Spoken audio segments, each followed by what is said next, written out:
Hi, this is Brian. Welcome back to the Optimal Living interview series.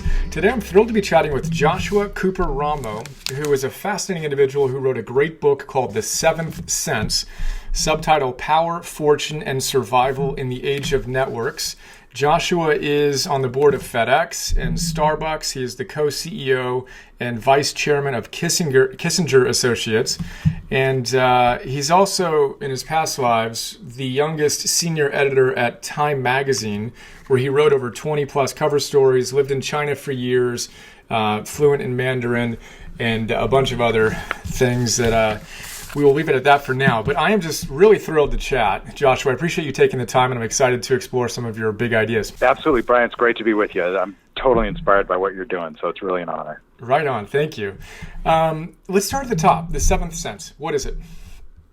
So the idea of the Seventh Sense came actually from something I was reading about the last really titanic change to hit civilization, which was this kind of combined force of the Industrial Revolution and the Enlightenment, which really began with the Reformation over a period of about 300 or 400 years, sort of wiped out every institution in Europe, all the kings, the alchemists, the people who controlled power before there was democracy, before there was capitalism, were all washed away by that tide. And in the middle of it, Friedrich Nietzsche said, there is so much uprooting going on that our five senses are not enough to make sense of it. We need a sixth sense, by which Nietzsche meant a feeling for history. He kind of thought if you had an understanding of kind of where all this turmoil fit in the grand human narrative, that it would give you something to hold on to. So that was sort of his sixth sense. One of the things I noticed as I looked around our world today is I saw example after example of things that were happening that none of us had really predicted and few people were capable of managing well. And I began to feel that underneath all of that, there was a kind of underlying logic that was apprehensible to some people. There were some people who could kind of see how the world was changing and why. And that's why I called it a sense. And it's a seventh sense. And it turns out it's this ability to understand how connected systems of all kinds, by which I mean terrorist organization, networks of Bitcoin traders, the internet, networks of DNA information, they have laws and rules that are different from systems that are less connected. Think about what we're doing right now, which is a podcast. That was something that never could have existed in the absence of a connected world. And so there's an underlying logic to connected systems. It's different than the logic that came before, different than the Industrial Revolution logic. And some people have this new instinct that I call the seventh sense for seeing how that works. So the guys who are capable of looking at an empty car seat and thinking Uber have the seventh sense. The rest of us look at, we see an empty car seat, we just don't have it yet.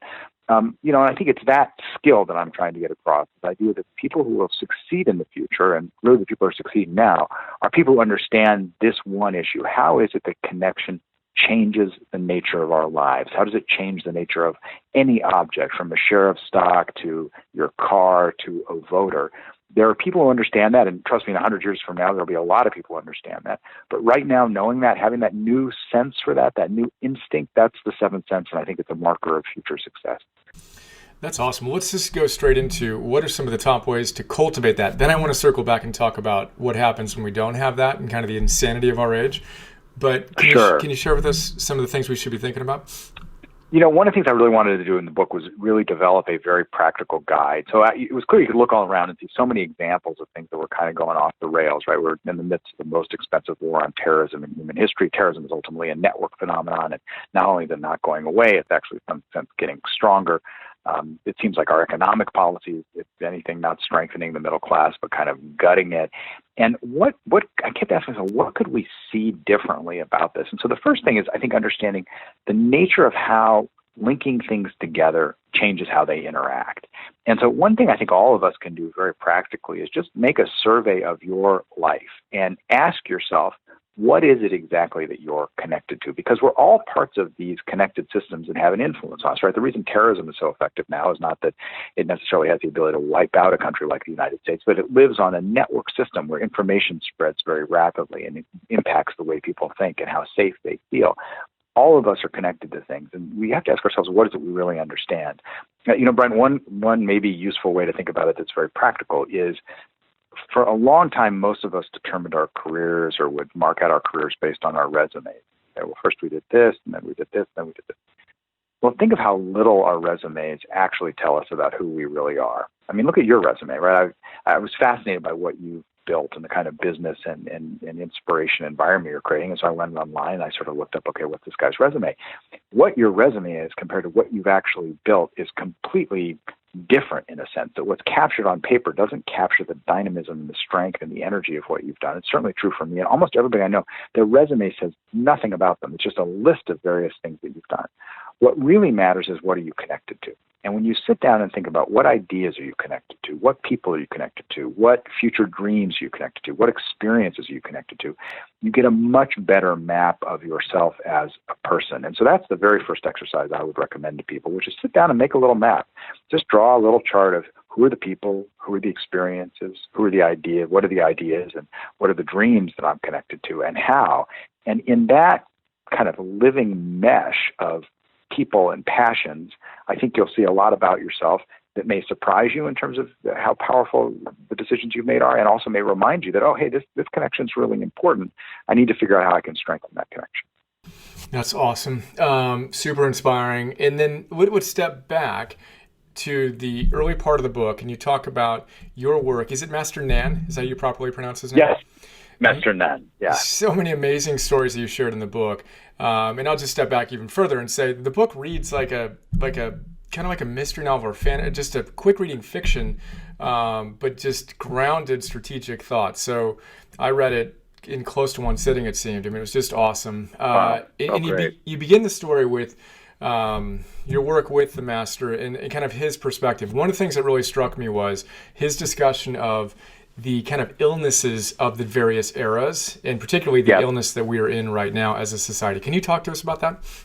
Sure. So by way of background, the guy you're referring to is this incredible Chinese, really enlightened Buddhist master named Nan Huaiqin, who I was lucky enough to study with before he passed away a few years ago. And I remember there was this moment that I had with Master Nan, which I describe in the book, that really was one of these kind of, these sometimes somebody says something, it just reshapes the way you think about the world. And Master Nan sort of looked around the world that we were living in, that we were entering into, and he said, the 19th century, the great problem of the 19th century is you were packing people into cities, into these urban centers, and nobody was really prepared for that. And that created all of these contagious diseases that went around and would wipe out populations in these cities. He said in the 20th century, people were exposing themselves to all kinds of chemicals, all kinds of plastics and other things that they'd never been exposed to before. And sure enough, the disease that emerged as a result of that was cancer, that the human body was just not prepared for these artificially created things. And Master Nan said in the 21st century, the age we're entering into now, the disease that will mark most of society is spiritual illness. Jingsheng Maobing is how you say it in Chinese. And he said that will come because we are all connecting to these networks right into our brains in ways that we're just not prepared for, that human beings were not engineered for a life of constant connectivity like that. And it's going to trigger a kind of madness in a way, that being constantly connected, facing things that are happening instantly that in the past you might have had hours or years to contemplate, is something humans just aren't engineered for. And unless we make dramatic changes to our lives, it's going to really be as devastating as those earlier diseases of cancer or the dramatic infectious diseases were. That's just stunning. So let's pull that thread. What do we do to deal with that potential insanity? Well, I mean, I think there's kind of, right, like with anything, there's sort of the inside path and the outside path. I think the inside path very much is, what Master Nan would tell you is that as much as this is a shocking new phenomenon, the ancient tools of cultivation, that's meditation, self-wisdom, understanding the laws of nature, are the most important thing you can study in this situation, right? Because whatever technology you think you're trying to master is going to be outdated in 5 years. You've got to really get at the root of what is going on in the world. And Master Nan came from a tradition that believed there was a certain underlying energy of humanity, that life was moving in a certain direction, just like a river might move in a certain direction. And it was an understanding that deeper flow that you could find sort of how to get through a crisis like that. But to feel that flow, you needed to unplug yourself from all of these stimuli you were getting, whether that was some web page or Twitter feed or your latest interesting Snapchat video, and really settle down into this question of what are those underlying movements. And so that very practically is things like meditation, studying philosophy.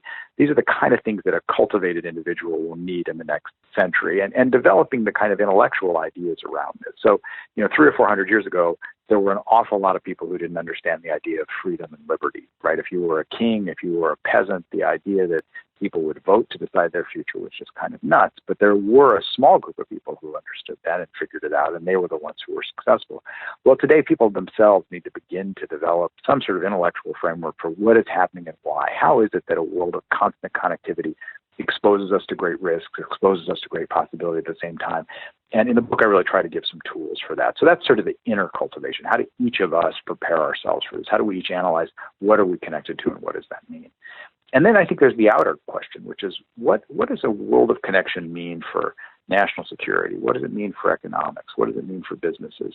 There are so many problems in the world today that we can see, but we don't seem to be able to solve. And so I think the task that we now face in this generation is to actually go out and try and work on those problems in a way where we can really make progress. You know, if you look around the world today, there's not a single institution that is more respected than it was a decade ago. Not the Congress, not the press, not science.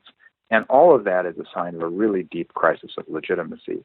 But part of that crisis is because they're facing problems that they just can't solve. We need new solutions. And I think the real challenge is to kind of get ourselves into the mindset of understanding this is honestly a huge historical problem that we're facing, but it's an incredible opportunity to really live meaningful lives as well.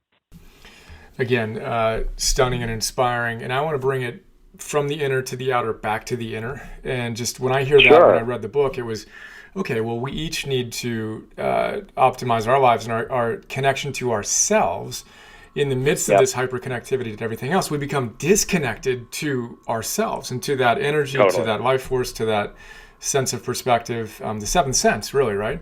So just if you're open to it, and as I was reading the book, and I shared in the note, you know, you're a strategist, not a self-help guy, you know, per se, but I'd love to hear your thoughts on what you do. Like, what are your practices that you engage in to remain connected to that deeper wisdom, the seventh sense, personally, if you're open to sharing? Sure. I think one of the things that can happen to anybody is I think people can often get overly connected to a particular facet of their identities. I'll give you a very interesting example, which is when I first met Master Nan.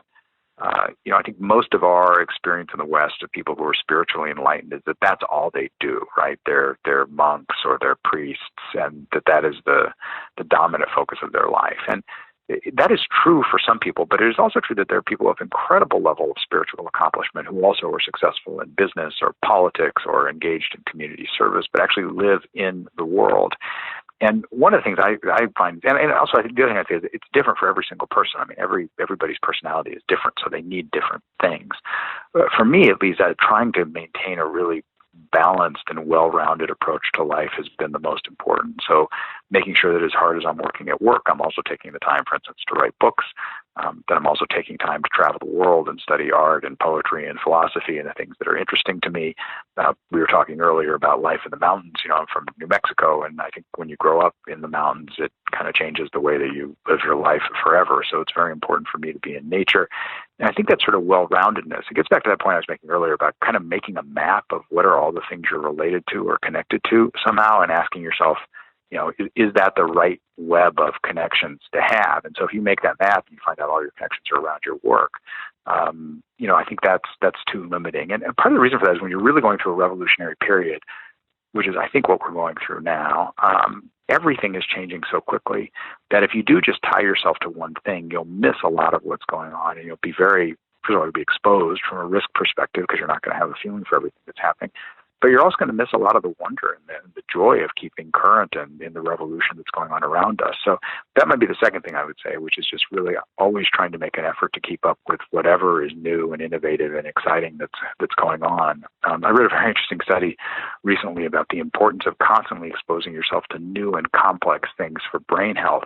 And I just think that's true in general, which is you've got to put yourself in situations that are new and even uncomfortable sometimes, because that's where you really learn things. Yeah, I love it. And you just planted a seed for an idea I want to chat about in a moment, the complicated versus complex. But before we go there, let's talk about gatekeeping, and specifically hard gatekeeping. Sure. And then I want to talk about that on the outer and the inner as well. So kind of the system side and then the psychological side of hard gatekeeping. Sure. Can you give us a take on that? Sure. I think the other thing I'd say is it's different for every single person. I mean, everybody's personality is different, so they need different things. So again, one of the things I tried to do in the book was really sort of explain what's actually going on these networks and what are the various dynamics at play, what happens when you connect something. And so one of the things she discovered is that connected systems, we think of them as just being connecting points, right? Whether that's people who trade a certain currency or people who use TCP/IP as a protocol. And it's true that networks are made of connected points, but also that act of connecting people draws a line between in and out. So you can sort of think of big connected communities as being gate-kept in a way, right? There's an inside and an outside. If you're in Facebook, if you're on Facebook using Facebook, you're inside the gate-kept community of Facebook, and Facebook is the gatekeeper. And then other people are on the outside of that. And that turns out to be a very powerful dynamic in an age of networks, not least for one of the other reasons I discuss in the book, which is one of the things I try to do is to explain some of the actual power dynamics on networks. And one of the interesting phenomena of these systems is, unlike traditional systems, you have very, very high concentrations of power in certain nodes. So you can say that a place like Facebook or a place like Google, these may be the most powerful companies in human history, given the fact that they have so much access to information. And interestingly, there's no competition for them, right? It's a winner-take-all business. There's one Facebook, there's one Google. It's not like the car business where, Ford might have a good year and then Chrysler also has a good year. Google had a great year last year. What kind of year did Yahoo have? So that winner-take-all dynamic, which has its roots in the way that networks operate, does mean that there are certain gatekeepers with unbelievable amounts of power. And really the core question of our age, whether you're thinking about it from a business perspective or a commercial perspective, or business perspective or a political perspective, is are you the gatekeeper or are you the gate kept? And if you're the gatekeeper, what are your obligations? And if you're the gate kept, on what basis are you permitting yourself to be gate kept? And I think those are a lot of questions we've sort of stumbled into without yet knowing the answers to. Yeah, I think that's powerful. And again, the book is basically about how do we set that up on a super high level. And one of the things in terms of optimizing our individual lives that I found fascinating is looking at our own lives and our own connection to the networks we allow into our lives, whether it's that Twitter push notification or whatever, right? The constant stimulation. Are we the gatekeeper of that information, or are we the gate kept? Are we even aware of that, right? And stepping back and having that seventh sense to see, wow, perhaps I'm addicted to this and I'm simply being moved around in whatever way others who have more power in this sense want to move me around, or can I disconnect and actually see that? So I saw the connection of that psychological hard gatekeeping, right? Of us being able to put up strong gates in our lives if we want to actually be part of the revolution rather than puppets in the revolution, right? I think it's a great point. It's a great point. I think all of us, once you're inside these gate-kept worlds, right, there's a temptation to let your defenses down and just to be connected to what you're connected to, as opposed to being really thoughtful and understanding how each of these things lands on your life. I don't think there's any of us who grew up in a pre-internet age who haven't really noticed a change in our cognitive patterns as a result of constant connectivity.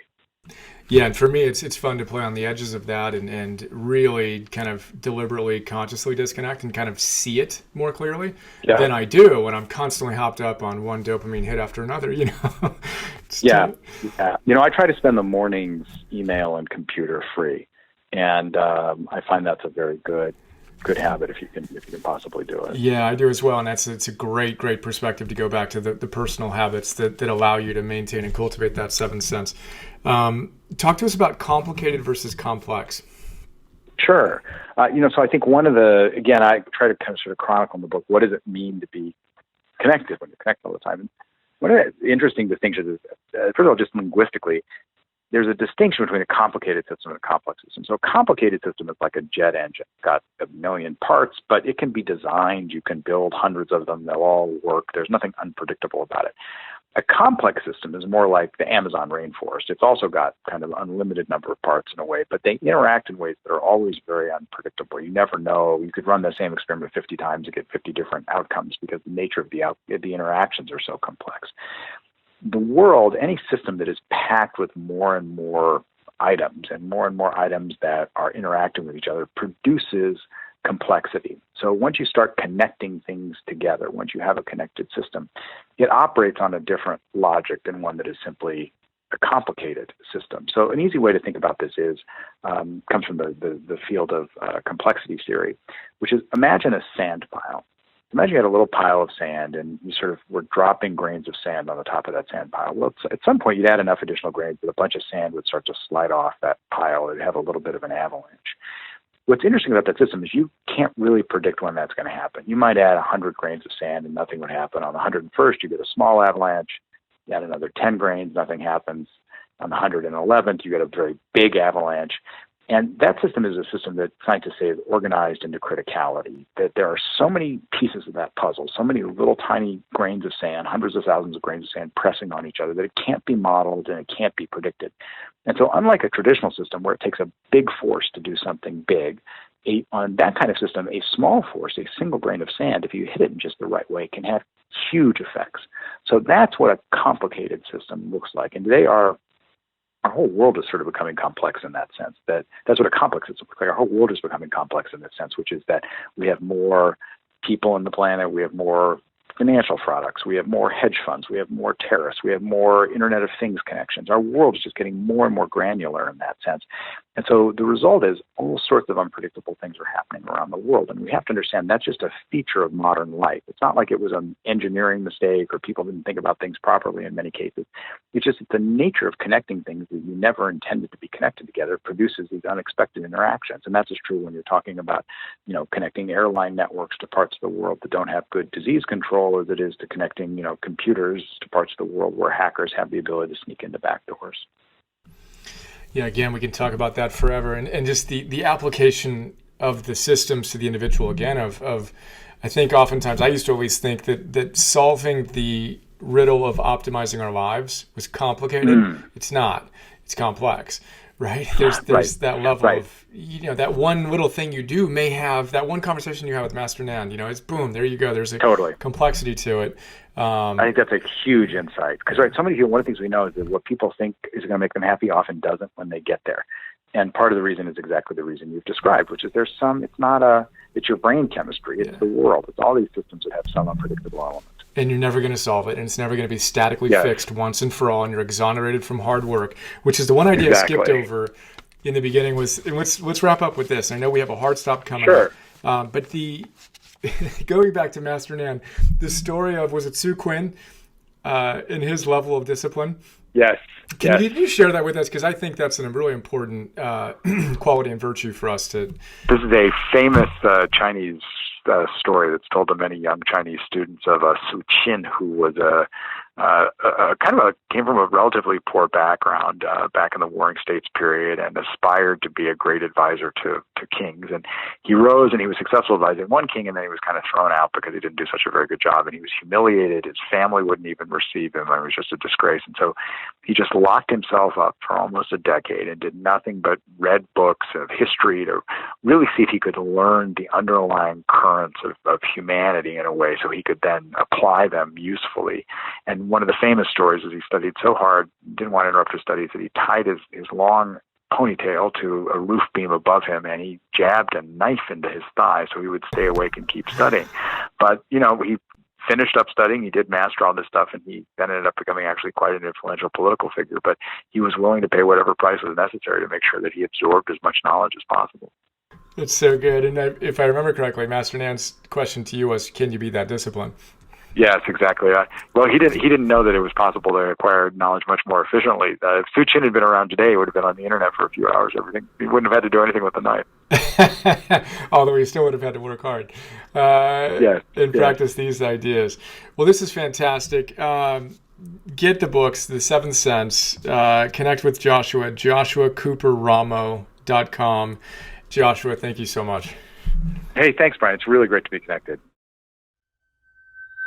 Isn't it a bit odd that we went from math to science to history, but somehow missed the class on how to live?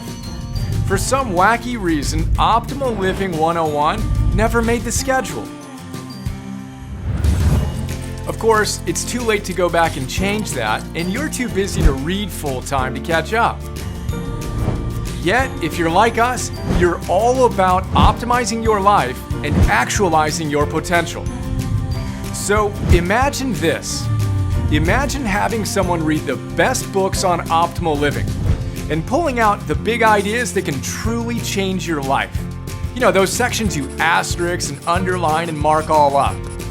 Then imagine that guy, me, connecting those ideas to other great books and helping you apply them to your life today. Well, that's what I do with something we call Philosopher's Notes, where I break down each great book into a simple 6-page PDF, 20-minute MP3, and 10-minute Philosopher's Notes TV episode. Then imagine me taking the absolute best big ideas from those great books and sharing them with you in fun, inspiring, super practical Optimal Living 101 classes. On stuff like Purpose 101, Confidence 101, Business 101, Meditation 101, that sort of thing. You got a personal trainer? I'm kind of like your personal philosopher. Ancient wisdom plus modern science plus common sense plus virtue plus mastery plus fun. That's what our optimized membership program is all about. We'd love to have you join us. Check us out at brianjohnson.me/join.